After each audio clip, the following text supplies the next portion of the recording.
Hi guys, so today I'm going to teach you how to draw a bird like that. It's very simple. So first of all, we can choose a Sharpie. Any color. Doesn't really matter. Just any color. And I'm going to use this one. So, just take a piece of paper.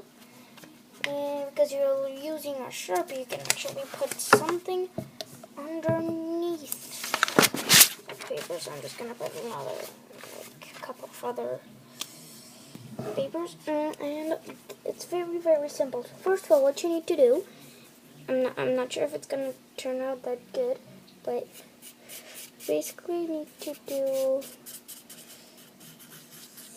that, like that. Then you need to do that. Simple. You need to have a couple of those.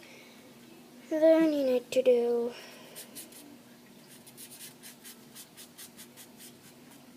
that. And then add a couple of things here.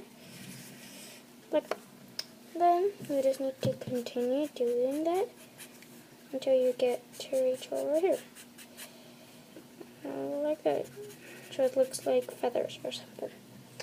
Now what you need to do is you need to do that.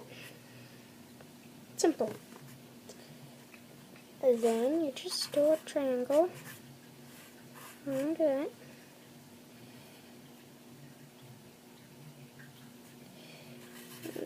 And an eye here. And there we go, a bird. So that's really how you draw it.